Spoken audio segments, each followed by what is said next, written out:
அன்பான மாதா தொலைக்காட்சி நேயர்களுக்கு வணக்கம். இன்றைய நிகழ்ச்சியில் நம்ம பெண்களுக்கான பிரச்சனைகள், அதுலேயும் பிசிஓடி, பாலிசிஸ்டிக் ஓவரி டிசீஸ், இதை பற்றி பார்க்கலாம்.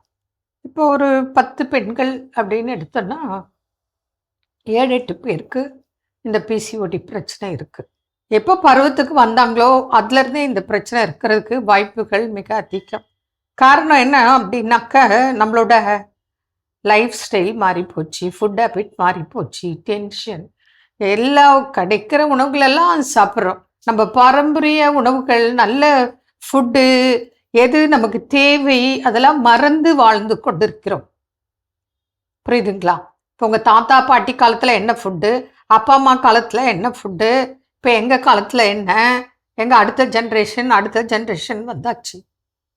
என்ன கிடைக்குதோ சாப்பிட்றோம். அப்போ என்ன ஆகுது? ரெண்டாவது, படிக்கிறது ஒன்றும் இல்லை. இப்போ ஸ்கூலுக்கு போகிற குழந்தைங்க என்ன டென்ஷன் தெரியுங்களா? எவ்வளோ அவங்களுக்கு சுமை, எவ்வளோ ஒர்க் லோடு.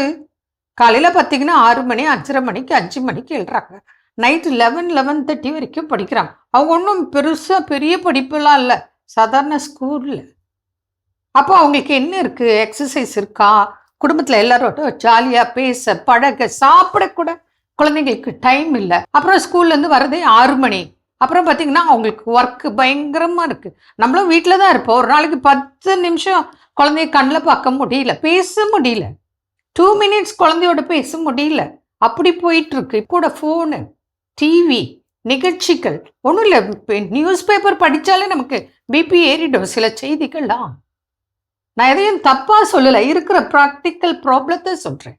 அப்போ அந்த சூழலில் அந்த பிள்ளைங்க இப்படி இருக்குது. அப்போ ஈஸியாக எல்லாருக்கும் PCOD, fibroid, infertility, uterus problem எக்கச்சக்கமாக இருக்குது. ஹார்மோனல் இம்பேலன்ஸு, தைராய்டு, இப்படி பெண்கள் பாதிச்சிருக்காங்க, பெண் குழந்தைகள் பாதிச்சிருக்காங்க.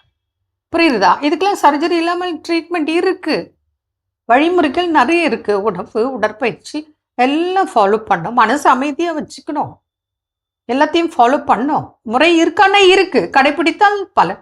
அதே போல் தான் ஃபைப்ராய்டு சின்னதாக இருக்குது அப்படின்னா அது அப்படியே சின்னதாக உடஞ்சி கரையக்கூடிய முறைகள் இருக்குது. இதே பெருசாக இருந்தால் நாங்களே பார்ப்போம், இது சைஸ் ரொம்ப ஓவர் பெருசு, சர்ஜரி தான் பண்ணணும், இல்லைனா ஓவர் ப்ளீடிங், வலி தாங்க முடியாது இருக்குது. அதை பொறுத்து தான் சொல்ல முடியும். எல்லாருக்கும் ஒரே மாதிரி ஃபைப்ராய்டுக்கு சொல்ல முடியாது. அதே போல் இன்ஃபெர்டிலிட்டி, ஆணாக இருக்கலாம், பெண்ணாக இருக்கலாம். சிலருக்கு அம்மை நோய் ஆண்களுக்கு குழந்தையின்மை இருக்குது. ஏன்னா 100 பேரில் 25 ஆண் குழந்தைகளுக்கு அம்மை வந்தால் அந்த விரை வீக்கம் ஏற்பட்டு குழந்தையின்மைக்கு ஒரு காரணமாக இருக்குது. இந்த மாதிரி ஏகப்பட்ட பிரச்சனைகள் இருக்குது. அதனால் நம்ம பார்க்கணும். பார்த்து அதே போல் எவ்வளோ பெண்கள் இன்னைக்கு குழந்தை இல்லாமல் கஷ்டப்படுறாங்க. அப்போ அவங்களுக்கு ஒபிசிட்டியா, தைராய்டா, பிசிஓடியா செக் பண்ணோம். எல்லாமே செக் பண்ணி, சிலருக்கு பல்கி யூட்ரஸ் இருக்கும், சிலருக்கு எண்டோமெட்ரி திக்னஸ் இருக்கலாம், நிறைய இஷ்யூஸ் இருக்குது. அவங்க ரிப்போர்ட்டை வச்சு பார்த்து மேக்சிமம் சர்ஜரி இல்லாமல் சிகிச்சை வேணும்னா தொடர்பு கொள்ளணும். தொடர்பு கொள்வது மாத்திரம் இல்லை, 100% கடைப்பிடிக்கணும். வழிமுறைகள் இருக்கான்னா இருக்குது. எவ்வளோ பேர் இன்னைக்கு சர்ஜரி இல்லாமல் அந்த பிசிஓடி சரியாக இருக்குது. எவ்வளோ பேருக்கு மாதா டிவிலேருந்து பார்த்தவங்க எல்லாம் இன்னைக்கு குழந்தை கிடைச்சி ரொம்ப நல்லா இருக்காங்க. அதனால் ட்ரீட்மெண்ட் இருக்கான்னா இருக்குது. கடைபிடிக்க நீங்கள் ரெடின்னா ட்ரீட்மெண்ட் ஸ்டார்ட் பண்ணலாம். மீண்டும் நாளை சந்திப்போம். நன்றி. அன்னை மரியே வாழ்க.